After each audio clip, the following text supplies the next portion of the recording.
Hai Easy People, bertemu lagi dengan saya di channel Easy PC. Kita sering banget nih ketemu dengan istilah-istilah AC pada saat kita mau beli AC. Nah, kalau kalian ketemu dengan istilah AC yang menurut kalian bingung, apa sih istilah BTU, istilah PK, dan lain-lain, di sini kita akan membahas istilah-istilah tersebut. Istilah-istilah yang sering digunakan dalam dunia per-AC-an. Yang pertama, indoor dan outdoor. AC itu terdiri dari dua bagian. Bagian dalam yang biasa disebut indoor dan bagian luar yang biasa disebut outdoor. Unit indoor ini berfungsi untuk penghembusan udara. Bagian ini terdiri dari evaporator, kipas atau fan, saringan udara atau filter, panel listrik, sensor, dan beberapa sistem kelistrikan pendukung lainnya. Sedangkan kalau untuk outdoor, bagian ini terdiri dari kompresor, kondensor, kipas, pipa kapiler, saringan udara, dan berbagai sistem kelistrikan lainnya. Yang kedua adalah tipe-tipe AC. Nah, AC itu banyak jenis-jenisnya. Yang pertama adalah AC split. AC split adalah AC yang paling umum digunakan di rumah-rumah yang dipasang pada dinding atas ruangan dan bagian depan terdapat lubang suling untuk menghembuskan udara dingin. Selanjutnya adalah AC multi-split. Nah, kalau kalian ingin membeli AC beberapa unit, tapi kalian memiliki masalah untuk penempatan outdoornya, AC multi-split bisa jadi solusinya. Karena AC ini bisa menempatkan indoor 2-3 unit, tetapi outdoor-nya hanya 1 unit. Belakangan ini, udah banyak produsen-produsen yang menyediakan varian atau jenis multi-split AC ini. Dan sebagai informasi, biasanya AC multi-split ini sudah menggunakan teknologi inverter. Jadi, jangan takut boros lagi, asalkan penggunaannya tepat. Yang berikutnya adalah AC floor standing. AC floor standing ini fungsinya sama seperti AC split. Yang membedakan adalah kapasitasnya. Umumnya berukuran besar. Biasanya kapasitas BTU-nya 18.000 BTU, yaitu 2 PK, sampai dengan 46.000 BTU atau 6 PK. Dan AC ini mungkin akan menghemat tempat, karena secara estetika mungkin akan lebih bagus juga. Dan selanjutnya ada AC cassette, AC ceiling, dan AC ducted. Sebenarnya semua AC fungsinya sama, yaitu untuk mendinginkan ruangan. Namun, yang membedakan hanya pada penempatan ruang yang dipakai dan kapasitas BTU-nya atau kapasitas besar ruangannya. Yang berikutnya kita ngomongin AC standar, AC low watt, dan AC inverter. Yang pertama AC standar. Ya, namanya AC standar, AC ini memiliki fungsi hanya mendinginkan saja. Biasanya untuk penempatannya di ruang keluarga atau di ruang tamu. Yang kedua AC low watt. AC low watt memiliki fungsi yang sama, namun cara kerjanya dapat menghemat listrik. Tetapi proses pendinginannya lebih lama. Untuk tipe-tipe AC ini akan kita bahas lebih detail di video kita berikutnya. Yang ketiga adalah AC inverter. AC inverter ini yang memiliki fitur yang lebih canggih.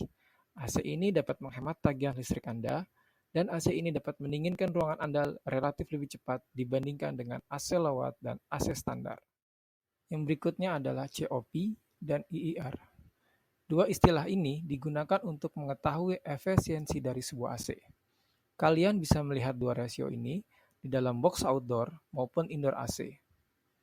COP sendiri singkatan dari Coefficient of Performance yang secara umum semakin tinggi angka COP-nya, maka AC tersebut akan semakin efisien. IR adalah singkatan dari Energy Efficiency Ratio. Sebenarnya ini mirip dengan COP, hanya beda penggunaannya. Nah, kalau IER memang diatur oleh pemerintah melalui Menteri Energi dan Sumber Daya Republik Indonesia. Intinya, semakin tinggi angka IER, juga semakin irit dan hemat, atau semakin bagus. Berikutnya adalah PK. PK ini singkatan dari Power Decra, atau horsepower dalam bahasa Inggris, atau daya kuda dalam bahasa Indonesia. Ini berhubungan erat dengan BTU yang menentukan seberapa besar kapasitas dari AC tersebut. Maka perhitungannya adalah sebagai berikut. Panjang kali lebar kali 500 sama dengan 3 kali 2 kali 500 sama dengan 3000 BTU. Karena kurang dari 5000 BTU, maka masih memungkinkan penggunaan AC setengah PK. Semakin besar, maka semakin besar juga kapasitasnya. Contohnya, untuk AC setengah PK yang memiliki 5.000 BTU, dia mampu mendinginkan ruangan 3 kali 3 meter persegi dengan catatan tinggi 3 meter. Sedangkan kalau kita naik lagi ke 3/4 yang memiliki 7.000 BTU, dia dapat mendinginkan ruangan lebih besar hingga 3 kali 4 meter persegi dan dengan tinggi 3 meter. Dan selanjutnya ada 1 PK, 1,5 PK, 2 PK, dan seterusnya. Memiliki kebutuhan PK nggak boleh sembarangan, karena ini akan timbul masalah di kemudian hari, seperti kurang dingin atau bahkan tidak dingin. Yang berikutnya adalah plasma atau teknologi plasma. Ini adalah fitur yang digunakan untuk menghilangkan debu, bau, hingga sekarang ini ada pula yang sampai memerangi virus-virus. Istilah plasma ini biasanya digunakan oleh beberapa brand. Contoh, plasma cluster yang digunakan oleh Sharp, kemudian Nano G yang digunakan oleh Panasonic, dan juga Daikin dengan Nano Titanium Apetite Photocatalytic. Yang terakhir adalah bluefin dan goldfin.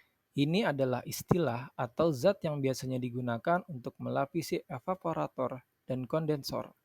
Karena dua bagian ini memiliki peran yang sangat penting untuk AC.